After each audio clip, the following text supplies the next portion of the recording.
श्री सद्गुरु देवाय नमः। भाइयों बहनों, लड्डू गोपाल जी के भक्तों के साथ हुए चमत्कार के बारे में तो आपने सुना ही होगा।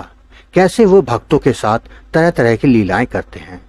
आज आपको जो बताने जा रहा हूं, उससे उनका भक्त के प्रति प्रेम देखकर आपका भी उनके प्रति लगाव कई गुना बढ़ जाएगा।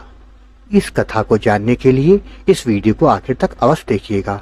अगर आप ऐसी ही भक्तिपूर्वक कथाएं लगातार सुनना चाहते हैं तो अच्युत प्रभात यूट्यूब चैनल को सब्सक्राइब करके बेल आइकन अवश्य दबा दीजिएगा, जिससे नए वीडियो के नोटिफिकेशन लगातार मिलते रहें।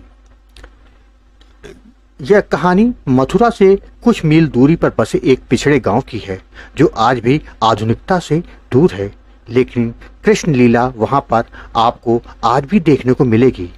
यह वह स्थान है जहां पर आज भी भगवान श्री कृष्ण लड्डू गोपाल के रूप में हैरान कर देने वाले चमत्कार करके दिखा रहे हैं। दरअसल जिस जगह पर लड्डू गोपाल अपना यह चमत्कार दिखा रहे हैं, वहां पर उनकी एक भक्त ने अपना दम तोड़ दिया था। तब से आज तक लड्डू गोपाल जी अपने भक्त को ढूंढने के लिए यहाँ आते हैं। दरअसल हुआ यह था कि एक बार इस गांव में काफी बूढ़ी औरत आई। वह फटी हुई साड़ी पहने आंखों में दुखों का दर्द लेकर इधर उधर सहारे के लिए बेबस होती घूम रही थी। उसको परेशान देखकर पास के मंदिर के पुजारी ने पूछा कि माता जी, आप इस तरह परेशान होकर यहाँ वहाँ क्यों घूम रही हैं? तब उस बूढ़ी औरत ने रोते हुए अपनी सारी दास्तां पुजारी जी को बताई कि वह बचपन से ही लड्डू गोपाल जी की सेवा करती आई है। वह उनके आशीर्वाद से ही दिल्ली समेत कई जगहों पर उसकी करोड़ों की प्रॉपर्टी है। बूढ़ी औरत के 2 लड़के थे।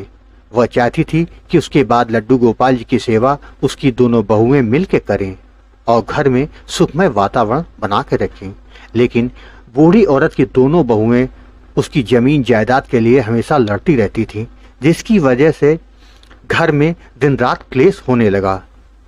ऐसा शादी के कुछ महीनों बाद से ही होने लगा था। हद तो तब हो गई जब वह बूढ़ी औरत को दोनों बहुओं ने मिलकर मारा पीटा। इसके अलावा वह उसको खाना भी नहीं देती थी। जब इन सब बातों की शिकायत बूढ़ी औरत ने अपने बेटों से की तो वह उल्टा ही उसको मारने लगे और धक्के मारकर घर से बाहर निकाल दिया। यही नहीं, साथ ही लड्डू गोपाल जी की मूर्ति को बाहर फेंक कर मारा, जिसका दर्द उस औरत के जहन में बस गया, क्योंकि जिसको उसने सालों से बच्चे के रूप में पाला हो, उसको इन्होंने बाहर फेंक कर मारा, जिसके बाद मूर्ति से खून निकलने लगा। यह देखकर वह बूढ़ी औरत घबरा गई और अपने लड्डू गोपाल को लेकर अस्पताल गई। वहां पर लोगों ने उसे पागल कहना शुरू कर दिया और धक्के मार के निकाल दिया कि कहीं मूर्ति से खून निकल रहा है, तुम पागल हो गई हो। अपने लड्डू गोपाल के साथ भटकते भटकते वह मथुरा के इस गांव में आ पहुंची। पुजारी ने बताया कि जब वह महिला गांव में आई थी तब मूर्ति में से लगातार खून निकल रहा था। वह महिला इतनी परेशान हो रही थी कि मानो जैसे एक माँ अपने बीमार बच्चे के लिए होती है। यह दृश्य काफी भावुक भरा था।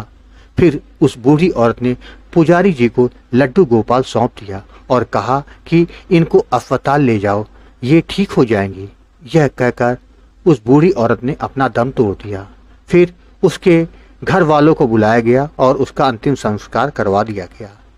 इस घटना के बाद जब पुजारी जी द्वारा लड्डू गोपाल को ढूंढा गया तो वह घुटने के बल चलकर उसी स्थान पर पहुंच गए जहां पर बूढ़ी औरत ने अपना दम तोड़ दिया था। साथ ही उस मूर्ति में से खून निकल रहा था, जिस पर लोगों ने मरहम लगाकर उसको ठीक किया। एक दिन बाद जब सभी गांव वासियों ने उस मूर्ति को वहां से हटाना चाहा तो वह इतनी भारी हो गई कि उनसे हिली तक नहीं। काफी समय तक वह मूर्ति वहां से किसी से भी नहीं हटाई गई। तब कुछ महीने बाद गांव की पंचायत ने फैसला लिया कि अब इस मूर्ति की जगह पर मंदिर बनवाया जाए, जिसके बाद वहां मंदिर बन गया। कहते हैं यहाँ पर लड्डू गोपाल जन्माष्टमी वाले दिन पूरे मंदिर का चक्कर लगाते हैं। माना जाता है कि उस दिन वह अपनी भक्त को उसी जगह पर ढूंढते हैं। इतना ही नहीं, जन्माष्टमी वाले दिन लड्डू गोपाल जी की आंखों में से खून के आंसू भी निकलते हैं। इसके अलावा यहाँ पर हर किसी की मनोकामना पूर्ण होती है। ऐसा क्यों होता है, इसका जवाब किसी के पास नहीं है। आपने देखा, भक्त जितना व्याकुल रहता है अपने परमात्मा के लिए, भगवान भी अपने भक्त के लिए उतने ही व्याकुल रहते हैं। यह भक्त और भगवान के प्रेम की बात है। यह सत्य कथा यदि आपको अच्छी लगी हो तो कृपया इसे औरों को भी शेयर करें, ताकि ज़्यादा से ज़्यादा लोगों को भगवान के प्रति जो उनकी आस्था है वह और अधिक मजबूत हो सके। धन्यवाद।